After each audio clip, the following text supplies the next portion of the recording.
আগের রাষ্ট্র তার পেটের ক্ষুধা, পেটের আগুন নেভানোর চেষ্টা করবে।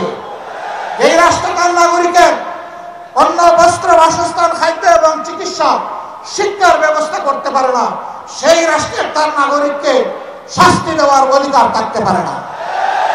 ফ্যাসিবাদকে নিশ্চিহ্ন না করা পর্যন্ত আমাদের লড়াই কেউ থামাতে পারবে না ইনশাআল্লাহ। আর আমরা বিশ্বাস করি এই সকল কিছুর নির্ভুল পূর্ণাঙ্গ একমাত্র সমাধান হচ্ছে আল্লাহর কোরআন এবং নবী মুহাম্মদুর রাসূলুল্লাহ সাল্লাল্লাহু আলাইহি সাল্লামের শাসন। দুনিয়া থেকে বিদায় নেওয়ার আগে বিশ্ববাসীর সামনে ঘোষণা দিয়েছিলেন, আজ বিশ্ব সম্প্রদায়ের কাছে এমন একটি সমাজ উপহার দিয়ে যাচ্ছে, যেই সমাজে ইয়েমেনের সানা থেকে মরক্কোর হাজারামাউত পর্যন্ত ৩৫০০ মাইলের রাস্তা একজন পূর্ণ বয়স্ক যুবতী তার সমস্ত সত্তা নিয়ে একা একা সফর করবে, কোন জালিমের চোখ তার দিকে তুলে তাকানোর সাহস করবে না। মহান রব ছাড়া কাউকে তার ভয় করার প্রয়োজন হবে না। সেই দেশ আজকে বিশ্ববাসীকে উপহার দিয়ে যাচ্ছে। আল্লাহর নবী মুহাম্মদুর রাসূলুল্লাহ সাল্লাল্লাহু আলাইহি ওয়াসাল্লাম তিনি আর ফিরে আসবেন না, কিন্তু তিনি তার অগণিত উম্মত দুনিয়ায় রেখে গিয়েছেন। আমরা সেই মদিনার ছায়ার আলোকেই খেলাফত আলা মিনহাজুন নবুওয়া এই বাংলাদেশে আমরা দেখতে চাই।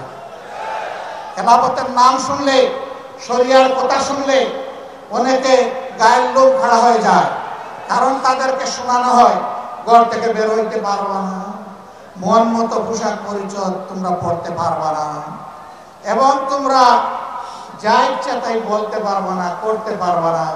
লোভের বশবর্তী রাষ্ট্রের ধন চুরি করলে তোমাদের হাত জায়গায় থাকবে না। যদি তোমরা কোনো পরনারীর ইজ্জত লুণ্ঠন করো তাহলে তোমাদের জীবন রক্ষা পাবে না। এই কথাগুলো তাদেরকে শোনানো হয়। সঠিক, কিন্তু কেন, কিভাবে? একজন লোক যদি অভাবের তাড়নায়, ক্ষুধার জ্বালায় বাধ্য হয়ে যদি চুরিতে লিপ্ত হয়ে যায়, রাষ্ট্র তার হাত কাটবে না, আমরা গ্যারান্টি দিচ্ছি। আগের রাষ্ট্র তার পেটের ক্ষুধা, পেটের আগুন নেভানোর চেষ্টা করবে।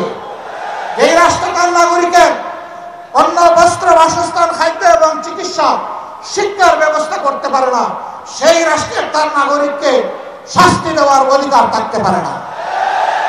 বলবেন তাইলে এখন যে যার মতো করে চলবে না।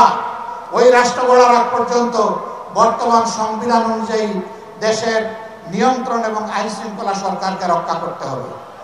প্রিয় ভাইয়েরা, জায়গায় জায়গায় আমরা দেখছি, সাংবাদিক বন্ধু দ্বিতীয় প্রশ্ন করেছিল, দেশে বিভিন্ন মব হচ্ছে, আপনারা এগুলা সমর্থন করেন কিনা? আমরা বলছি মব কোনো নতুন কালচার নয় বাংলাদেশে। ৭২ সাল থেকে এই মব চলছে। ৭২ সালে স্বাধীন বাংলাদেশে নারীদের স্তন কেটে মালা বানিয়ে গলায় পড়েছে এমন কুলাঙ্গার এখনো বাংলাদেশে জীবিত আছে। সে নারী যেই হোক, সে আমার মা, সে আমার বোন, সে আমার মেয়ে, তার স্তন কাটা তো দূরের কথা, তার ইজ্জতে হাত দেওয়ার অধিকার আমার আল্লাহ কাউকে দান করেননি। সেগুলা কি মব ছিল না? জীবন্ত মানুষকে কুচিয়ে কুচিয়ে ব্যানার দিয়ে ক্যামেরার সামনে, মুভি ক্যামেরার সামনে হত্যা করা হয়েছে, সেগুলাও মব ছিল। তাই বলে আমরা কি মবকে সমর্থন করব? না, সমর্থন করার প্রশ্নই উঠে না। কোন নাগরিক নিজের হাতে আইন তুলে নেওয়ার এখতিয়ার রাখেন না। রাষ্ট্রের বিদ্যমান আইন, সে যে আইন হোক, সেই আইনের ভিত্তিতেই বিচার হবে যদি কেউ অপরাধ করে থাকে। অপরাধের বিচার করার দায়িত্ব জনগণের নয়, এই দায়িত্ব বিচার বিভাগের, সরকারের পক্ষ থেকে বিচার বিভাগ এবং সরকারকে, নির্বাহী বিভাগকে মিলেই বিচার নিশ্চিত করতে হবে। ২৪-এর গণবিপ্লবে, গণ আন্দোলনে যারা নিহত হয়েছেন, যারা ক্রিটিক্যালি ইনজিওর্ড হয়ে আহত হয়েছেন, যারা পঙ্গু হয়েছেন, যারা মেরুদণ্ডে বুলেট বিদ্ধ হয়ে জীবন্ত লাশ হয়ে নিজের ঘর কিংবা হাসপাতালের বিছানায় পড়ে আছেন, এখনো তাদের চিকিৎসা আমরা দিতে পারিনি। এই উপকর্মে যারা সরাসরি জড়িত ছিল, তাদের বিচারে দেশের জনগণ দেখতে চায়। তাদের বিচার যদি হয়, তাহলে ভবিষ্যতে কেউ কোনো দলকে তুষ্ট করার জন্য জনগণের উপর এই ধরনের নোংরা হামলা চালানোর আর দুঃসাহস দেখাবে না। আর যদি বিচার না হয়, তাহলে অবিচারের সংস্কৃতির কারণে বাংলাদেশ একটা জঙ্গলে পরিণত হবে।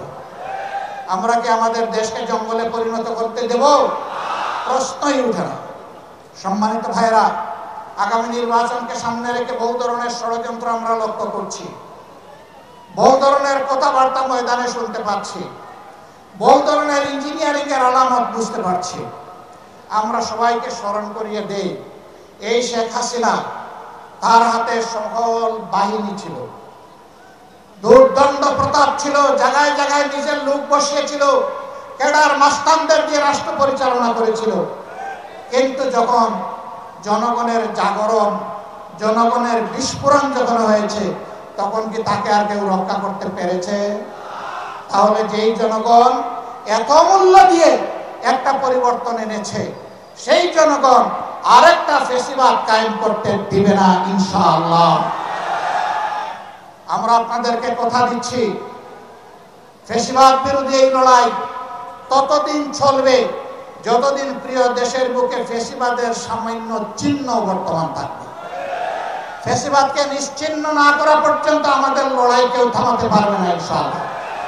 আর আমরা বিশ্বাস করি এই সকল কিছু নির্ভুল পূর্ণাঙ্গ একমাত্র সমাধান হচ্ছে আল্লাহর কোরআন এবং নবী মুহাম্মদুর রাসূলুল্লাহ সাল্লাল্লাহু আলাইহি সাল্লামের শাসন। এর বাইরে মুক্তির, শান্তির, ইজ্জতের, নিরাপত্তার কোনো রাস্তা নেই। রাস্তা একটাই, সেই রাস্তায় আজকে সমস্ত দেশপ্রেমিক এবং ইসলামী দল এক স্রোতে মিলিত হচ্ছে। আপনারা দোয়া করুন এই স্রোতের প্লাবন সমাজের সমস্ত আবর্জনাকে যেন ভাসিয়ে নিয়ে যায়, কিছুই যেন না থাকে। থাকবে শুধু এই দেশের সৎ এবং সত্যপন্থী লোকেরা। সে যে ধর্মের লোক হোক, যে দলের লোক হোক, কোনো আপত্তি নাই। এইখানে কোনো দুষ্কৃতিকারীকে আর প্রশ্রয় দেওয়া হবে না ইনশাআল্লাহ।